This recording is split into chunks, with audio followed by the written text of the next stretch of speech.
देवभूमि की जय हो। चारधाम यात्रा गंगोत्री, यमुनोत्री, केदारनाथ और बद्रीनाथ एक पवित्र और आध्यात्मिक यात्रा है, लेकिन यह कठिन भौगोलिक परिस्थितियों और ऊंचाई वाले क्षेत्रों में स्थित है। आज मैं आपको चारधाम यात्रा के दौरान कैसे अपनी सुरक्षा और स्वास्थ्य का विशेष ध्यान रखना है विषय पर कुछ महत्वपूर्ण जानकारी देने वाला हूं। अगर आपने अभी तक मेरे चैनल जोशी विचार को सब्सक्राइब नहीं किया है तो आपसे निवेदन है, कृपया सब्सक्राइब कर अपने मित्रों के साथ अवश्य शेयर करें। पुराने समय में चारधाम की यात्रा में जाने से पहले लोग अपने सगे संबंधियों से मिलकर एक समूह बनाकर भगवान के प्रति पूरी आस्था के साथ चारधाम यात्रा करते थे। परंतु हाल के कुछ वर्षों में देखा गया है कि कुछ लोग चारधाम की यात्रा एक टूरिस्ट डेस्टिनेशन के रूप में कर रहे हैं। यह एक धार्मिक यात्रा है। जाने से पहले एक बात तो तय कर लें, आप आस्था के साथ जा रहे हैं या टूरिस्ट बनकर। यात्रा से पहले रूट, ठहरने की जगह और परिवहन की अच्छी तरह से योजना बनाएं।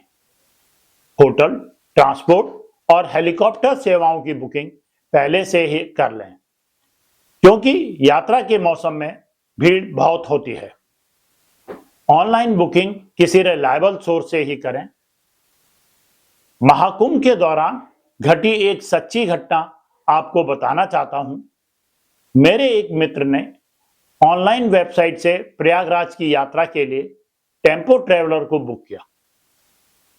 यात्रा से पहले ही उसने 60% का भुगतान कर दिया।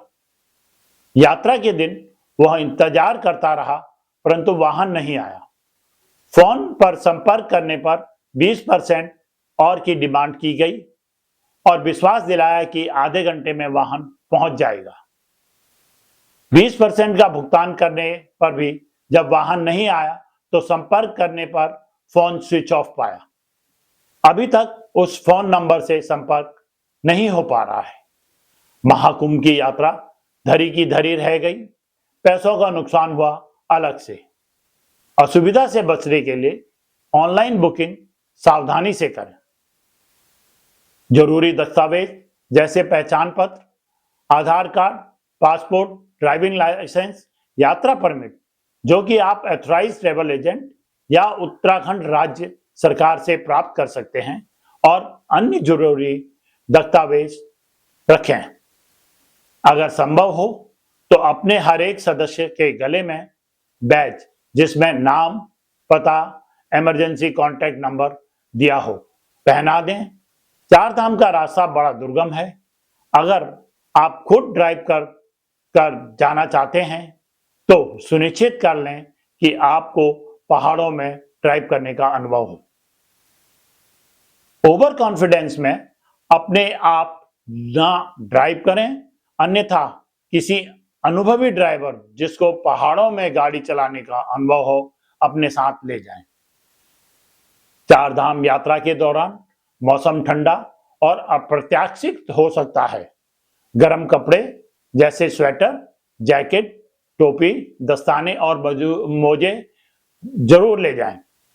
बारिश और बर्फबारी की संभावना के लिए वाटरप्रूफ जैकेट और छाता साथ रखें। एक बात का विशेष ध्यान रखें कि यात्रा के दौरान लंबी पैदल यात्रा करनी पड़ती है, इसलिए आरामदायक और नॉन स्लिप जूते पहनें। यात्रा के दौरान खान पीन का विशेष ध्यान रखें। केवल प्राकृतिक स्रोतों या उबला हुआ पानी ही पिएं। गंदे पानी से बीमारी हो सकती है। यात्रा के दौरान सादा और हल्का पौष्टिक भोजन करें, जैसे दाल, चावल और सब्जियां। तला हुआ और भारी भोजन करने से बचें। यात्रा के मौसम में भीड़ भाड़ बहुत होती है। अपने मोबाइल और कीमती सामान का ध्यान रखें। कभी भी समय बचाने या किसी और कारण से शॉर्टकट ना अपनाएं। दुर्घटना से देर भली का मंत्र याद रखें। यदि आप पहली बार यात्रा कर रहे हैं तो स्थानीय गाइड की मदद लें। वे मार्ग और सुरक्षा के बारे में बेहतर जानकारी दे सकते हैं। कुछ क्षेत्रों में मोबाइल नेटवर्क नहीं आता है, इसलिए अपने परिवार को अपनी लोकेशन और योजना के बारे में पहले ही बता दें। रास्ते में किसी जगह को चिन्हित कर हर एक को सूचित करें कि किसी कारण से इधर-उधर हो जाने के दौरान इस जगह पर मिलें।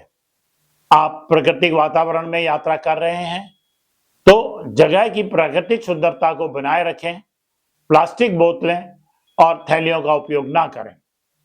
यात्रा के दौरान कचरा ना फेंकें, कचरे को कूड़ेदान में ही डालें और प्रकृति को साफ रखने में अपना योगदान दें। यात्रा के दौरान अपने धैर्य और सकारात्मक सोच को बनाए रखें। कई बार लंबी प्रतीक्षा और असुविधा हो सकती है। स्थानीय लोगों और उनकी संस्कृति का सम्मान करें। मंदिरों और धार्मिक स्थलों के नियमों का पालन करें। चार धाम यात्रा शारीरिक रूप से चुनौतीपूर्ण है। यात्रा के पहले अपने शरीर को तैयार करें और अपनी स्वास्थ्य संबंधी सावधानियों को अवश्य ध्यान में रखें। ऊंचाई वाले क्षेत्रों में जाने से ऑक्सीजन की कमी हो सकती है। इससे बचने के लिए धीरे धीरे चढ़ाई करें और शरीर को ढलने का समय दें।